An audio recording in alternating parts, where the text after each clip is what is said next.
Okay, and finally, Chapter 3, the legal and ethical aspects of nursing.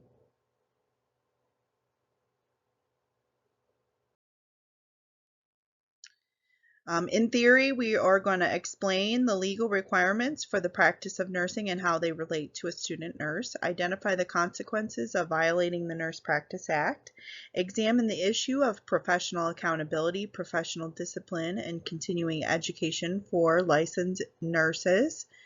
And we're going to compare and contrast the terms negligence and malpractice. In clinical practice, we are going to reflect on how laws relating to discrimination, workplace safety, child abuse, and sexual harassment affect your nursing practice. Discuss the national patient safety goals and identify where these can be found. And interpret rights that a patient has in a hospital, nursing home, community setting, or psychiatric facility. Source of law. Constitutional laws, both federal and state, provide for basic rights and create the legislative bodies, both Senate and Assembly, that write laws governing our lives. In healthcare, agencies such as the Department of Health and Human Services or the Office of Professional Licensing oversee nursing and other health care professions. Who is governed by administrative laws? Administrative law governs schools of nursing, licensure, hospitals, nursing homes, and home health care agencies, and health care insurance, such as Medicare, Medicaid, and private insurance.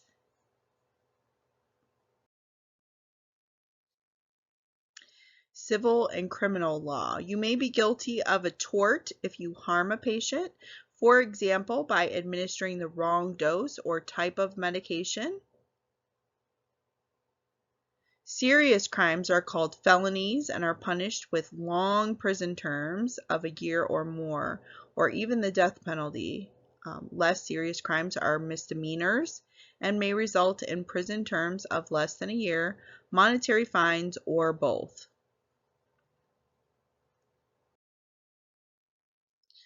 Nurse Practice Acts and scope of practice. State licensure is required to practice nursing in the United States, and each state writes its own laws and regulations regarding licensure.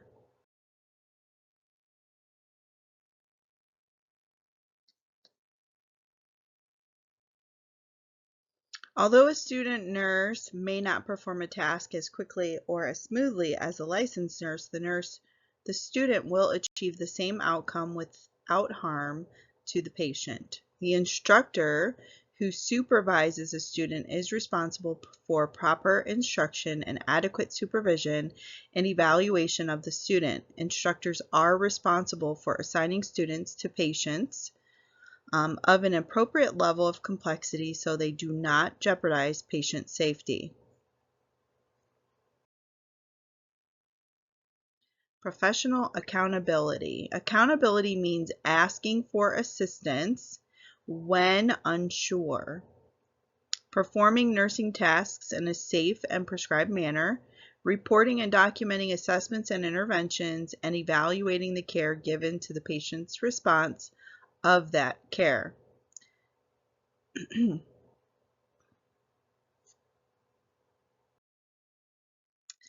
Delegation. Some states make a distinction between delegation and assignment.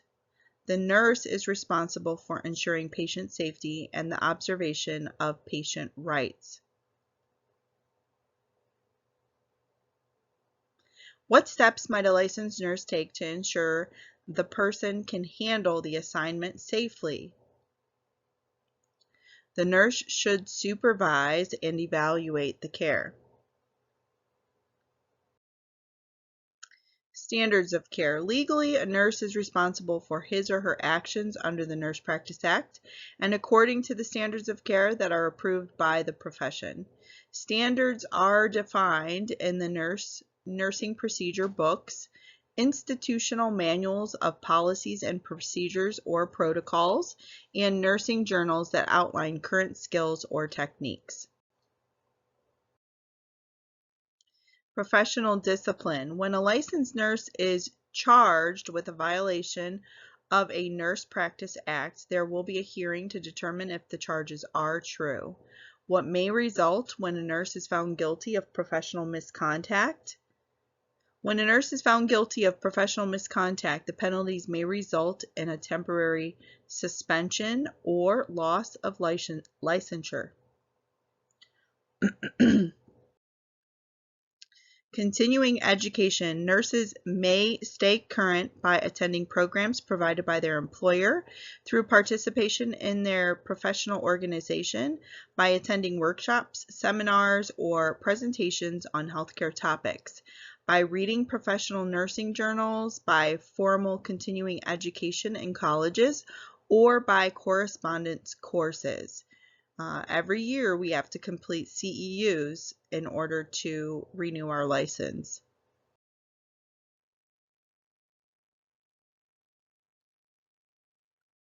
Laws and guidelines affecting nursing practice.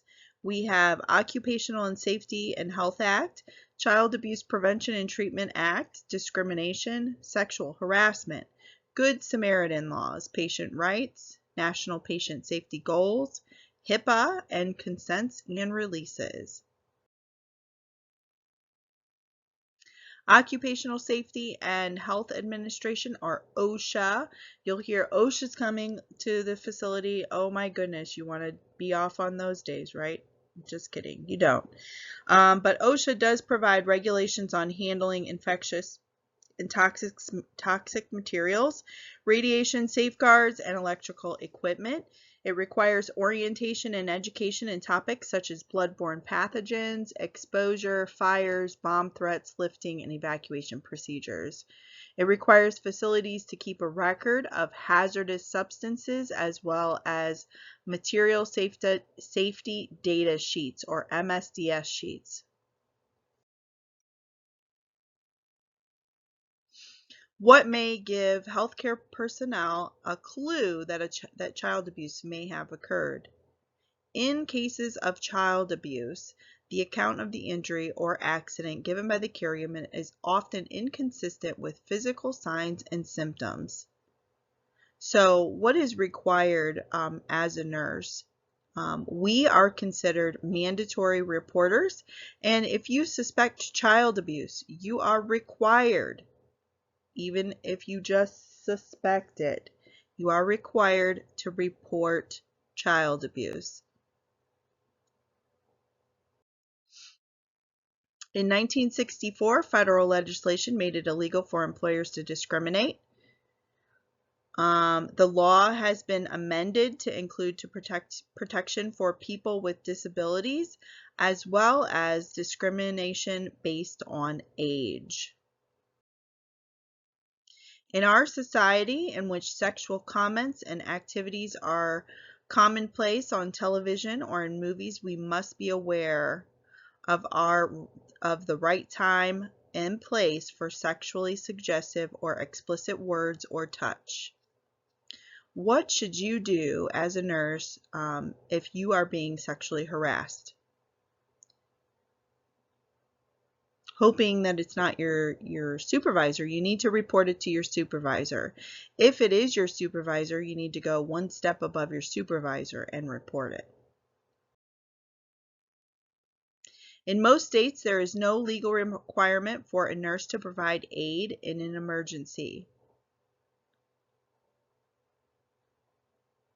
Who do the Good Samaritan laws not apply to? The Good Samaritan laws do not apply to employed emergency response workers.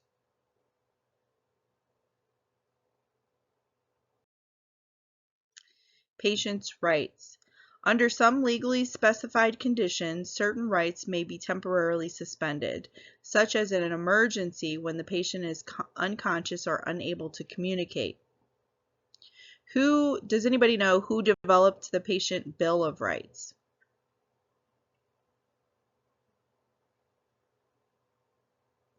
It was developed by American Hospital Association. The Joint Commission National Patient Safety Goals are updated every year, and they are available on the website www.jcipa, it's JCI Patient Safety, so Joint Commission, and then I don't know what the I stands for. It's jcipatientsafety.org. The National Patient Safety Goals are requirements that apply to nearly 15,000 hospitals and healthcare organizations that are accredited by the Joint Commission. Once again, when Joint Commission comes to the facility, everybody wants to have time off. They don't want to answer their questions, but they will come. The patient does not have the right of access to the chart, and copies of the information in the chart may be authorized by the patient to be provided to other agencies. Oh, excuse me, I'm sorry, I said that wrong. The patient does have the right of access to the chart, and copies of the information in the chart may be authorized by the patient to be provided to other agencies. The medical record contents always need to be accurate, pertinent, and timely. Question number 1.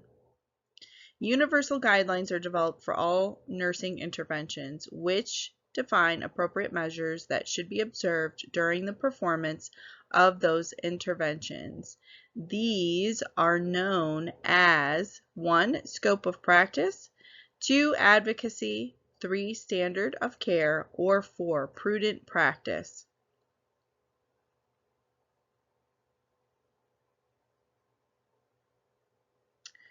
The answer to that question is number 3. Standards of care define actions that are permitted or prohibited in most nursing interventions. These standards are accepted as legal guidelines for appropriateness of performance. Next section of Chapter 3, Protection from Lawsuits and Code of Ethics. We're going to discuss what you can do to protect yourself from lawsuits or the damage of lawsuits. We're going to differentiate a code of ethics from laws or regulations governing nursing and compare the similarities of the codes of ethics from the NFLPN, NAPNES, and ANA. We're also going to describe the NAPNES standards of practice. In clinical practice, we're going to describe 3 factors necessary for informed consent. We're going to explain advance directives and the advantage of having them written out. And we're going to consider the relationship between HIPAA and the use of social media. So let's talk about HIPAA. It's important that the nurse makes certain that she has the patient's consent to relay information about his or her health care to family members. How can a patient have information sent to another agency, physician, or insurance company? Patients must sign a specific release form if they want information to be sent to another agency, primary care provider, or insurance company. I'm sure you guys have signed that HIPAA form at your doctor's offices in the past so that they can send that information on if they need to. Consent. If a patient has any questions, he should be satisfactorily answered before he or she signs the consent. It is important to determine the proper consent has been obtained both legally and ethically. Failure to obtain a valid informed consent may lead to charges of assault and battery or invasion of privacy. Release. Often patients are upset when leaving against medical advice. So we call that in the emergency, they're going AMA, leaving again. The AMA stands for against medical advice. Every effort is made to have the form completed, but the patient will not sign it at times. If this occurs, complete the form on the patient signature line, the note that the patient refused to sign the form.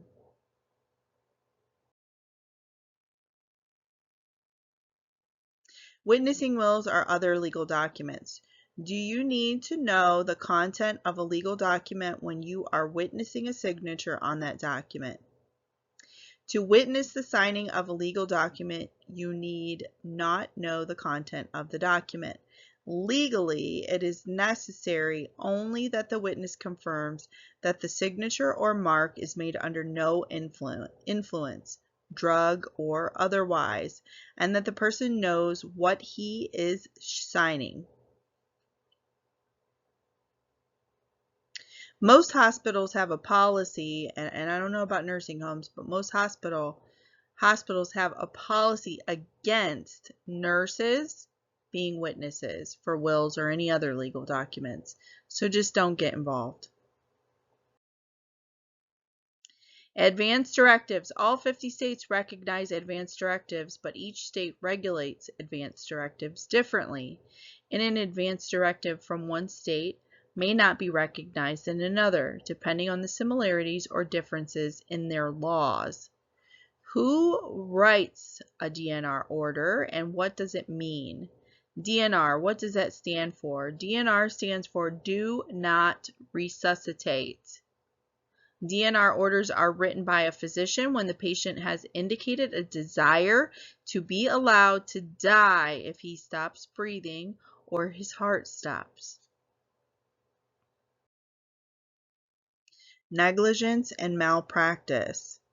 In nursing malpractice, a reasonably prudent person is similarly educated, licensed, and experienced nurse. In order to prove malpractice, 4 elements must be present: duty, a breach of duty, causation, and injury.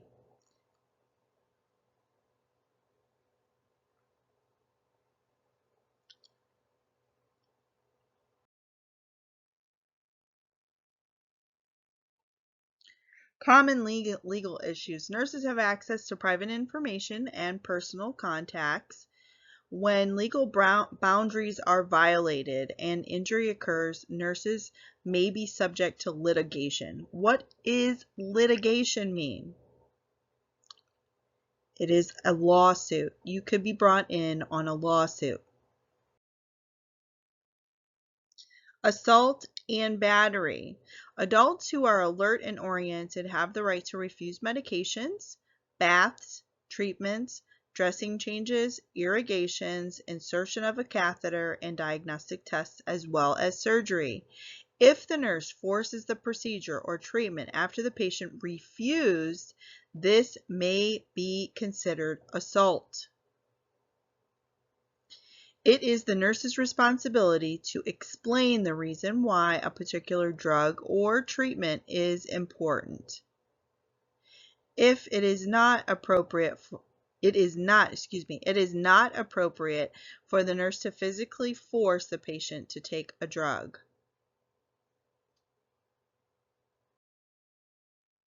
Defamation. A person sued for slander or libel may be found innocent if the statements made were true or were said or written with no intent to harm the person, but for a justified purpose. Invasion of privacy. When patients entrust themselves to our care, it is with the expectation of confidentiality. That is what is told to the healthcare professional, and what is learned about the patient's health and personal history is private information to which no one else should have access. If you look at someone's chart and then go tell your friend and it gets back to the patient somehow, you can be charged with invasion of privacy. False imprisonment. When a person wants to leave the hospital against the advice of the physician, a release to leave against medical advice, or AMA, is used. What information may be required to be given to the patient signing an AMA? Facilities usually have this outlined in facility policies.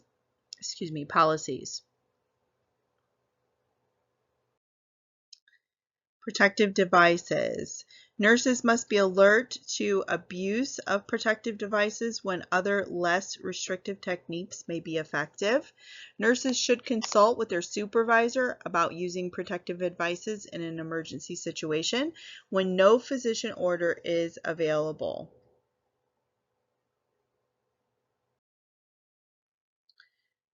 What activities by the nurse will support reduction of legal risks? First and most important is competent and well-documented nursing care.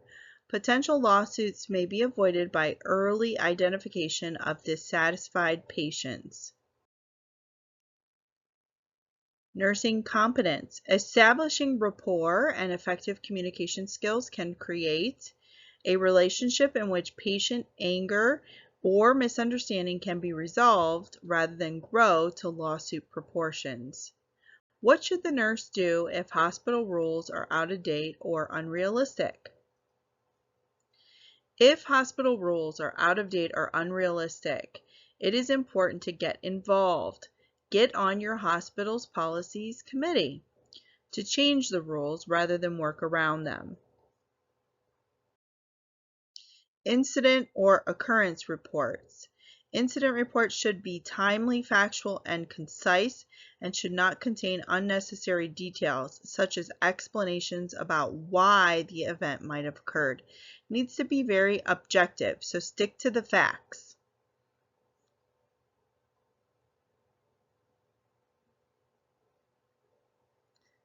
The incident report also serves as an immediate recall of an occurrence that may result in injury or damages in future lawsuits. So incident reports and occurrence reports are very important to complete. Liability insurance. Most authors agree that it is unwise to rely on your employer's liability insurance policy to protect you because there may be situations in which the interests of the institution are at odds with your legal interests. So, as soon as you start practicing, you should get your own nursing liability insurance. Ethics in nursing. There are no prescribed legal penalties for violating a code of ethics, although in many instances, violation of a professional code of ethics may result in disciplinary action by a licensing or regulating agency.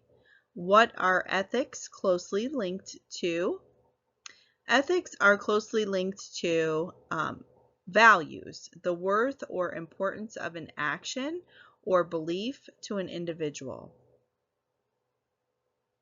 So ethics are ingrained in us. It's like the set of values, the moral values that we were brought up with. Code of Ethics. The International Council of Nursing, or the ICN, the American Nurses Association, the ANA, the National Association for Practical Nurse and Education and Service, that's NAPNES, and the National Federation of Licensed Practical Nurses, or the NFLPN, have developed codes of ethics for nurses.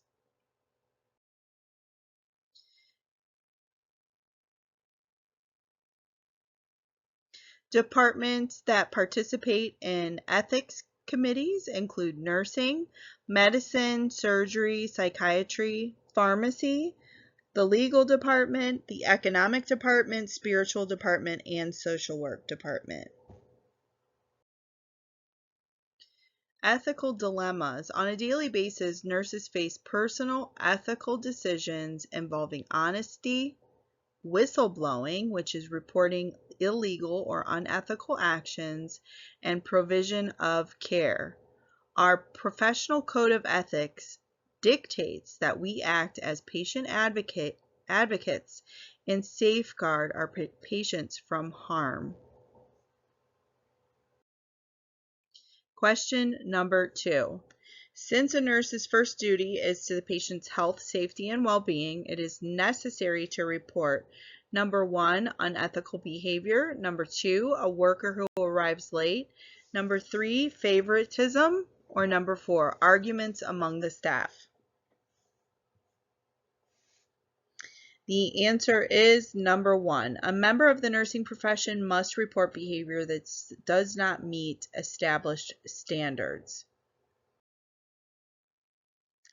Defamation is when one person makes remarks about another person. The answer is number 1. Defamation is when one person makes remarks about another person that are untrue, and those remarks damage the person's reputation. The 4th element of malpractice is injury or damages. So our 4 elements of malpractice include duty, breach of duty, causation, and injury or damages. And last but not least, question number 4. When Mrs. Tingle, age 82, is admitted, the nurse notices bruises all over her body and suspects elder abuse.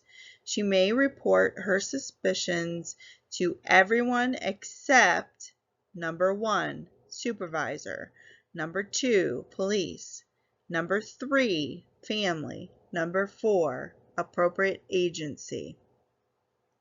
The correct answer is number 3.